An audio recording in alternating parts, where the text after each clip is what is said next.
ನಟ ಶಂಕರ್ ನಾಗ್ ತಮ್ಮ ಯೋಚನೆಗಳ ಮೂಲಕ ಎಲ್ಲರಿಗಿಂತ ವಿಭಿನ್ನ ಅನ್ನಿಸಿಕೊಂಡ ವ್ಯಕ್ತಿ.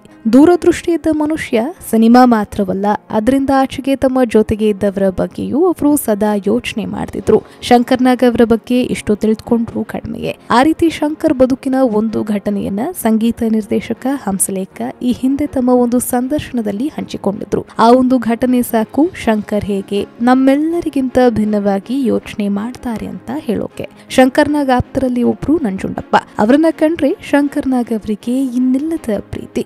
ಇದೇ ವ್ಯಕ್ತಿಯ ಸಾವಿನ ಸಂದರ್ಭದಲ್ಲಿ ಶಂಕರ್ ನಾಗ್ ತೆಗೆದುಕೊಂಡ ನಿರ್ಧಾರ ನಿಜಕ್ಕೂ ಅವರ ಮೇಲಿನ ಗೌರವವನ್ನ ಹೆಚ್ಚಿಸುತ್ತೆ. ಶಂಕರ್ ನಾಗ್ ಆಪ್ತರ ಬಳಗದಲ್ಲಿ ಇದ್ದವರಲ್ಲಿ ನಂಜುಂಡಪ್ಪ ಕೂಡ ಒಬ್ರು. ನಂಜುಂಡಪ್ಪ ಒಬ್ಬ ನಿರ್ದೇಶಕ ಕೂಡ ಆಗಿದ್ರು.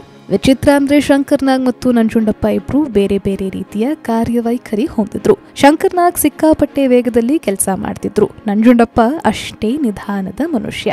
ವಿಧಿಯಾಟದಿಂದ ಇದ್ದಕ್ಕಿದ್ದ ಹಾಗೆ ನಂಜುಂಡಪ್ಪ ತೀರಿ ಹೋಗ್ತಾರೆ. ಈ ವೇಳೆ ಅವರನ್ನ ನೋಡಲು ಹಂಸಲೇಖ ಹಾಗೂ ಶಂಕರ್ ನಾಗ್ ಇಬ್ರು ಹೋಗ್ತಾರೆ. ಹಂಸಲೇಖ ಮನಸ್ಸಿನಲ್ಲಿ ನಂಜುಂಡಪ್ಪ ಬಗ್ಗೆ ಶಂಕರ್ ನಾಗ್ ನೊಂದ್ಕೊಂಡಿರ್ತಾರೆ. ಅವರ ಬಗ್ಗೆ ನೋವಿನ ಮಾತುಗಳನ್ನ ಆಡ್ತಾರೆ ಅಂದ್ಕೊಂಡಿದ್ರಂತೆ. ಆದ್ರೆ ಆ ಸಮಯಕ್ಕೆ ಶಂಕರ್ ನಾಗ್ ಯೋಚಿಸಿದ ಶೈಲಿ ಹಂಸಲೇಖ ಅವರಿಗೆ ಆಶ್ಚರ್ಯ ಉಂಟು ಮಾಡಿತ್ತಂತೆ. ನಿಧನರಾದ ಶಿಷ್ಯನ ಬಗ್ಗೆ ಕಣ್ಣೀರು ಹಾಕಿ ಸುಮ್ಮನೆ ಕೂರದ ಶಂಕರ್ ಅವರು ಸಿನಿಮಾಗೆ ಸಹಾಯ ಮಾಡಿದ್ರು. ಸಾವಿನ ಸಮಯದಲ್ಲಿ ಆತ ಮಾಡ್ತಿದ್ದ ಸಿನಿಮಾ ನಿಲ್ಬಾರ್ದು, ಆತನಿಂದ ನಿರ್ಮಾಪಕರಿಗೆ ಹಾಗೂ ಕಲಾವಿದರಿಗೆ ತೊಂದರೆ ಆಗ್ಬಾರ್ದು, ಹೇಗಂತ ಆ ಸಿನಿಮಾವನ್ನ ಮುಂದುವರೆಸಿದ್ರಂತೆ. ಕುಟುಂಬಕ್ಕೆ ಸಹಾಯ ಮಾಡಿದ್ರು. ಈ ಹಿಂದೆ ಅವರ ನಿರ್ದೇಶನದಲ್ಲಿ ಸಹ ಶಂಕರ್ ನಾಗ್ ನಟಿಸಿದ್ರು.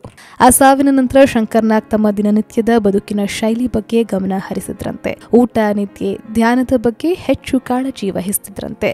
ಆ ಘಟನೆ ಅವರಿಗೆ ಸಾಧನೆಯ ಜೊತೆಗೆ ತಮ್ಮ ಆರೋಗ್ಯ ಕೂಡ ಎಷ್ಟು ಮುಖ್ಯ ಅನ್ನೋ ಮನವರಿಕೆ ಮಾಡಿಕೊಟ್ಟಿತ್ತಂತೆ.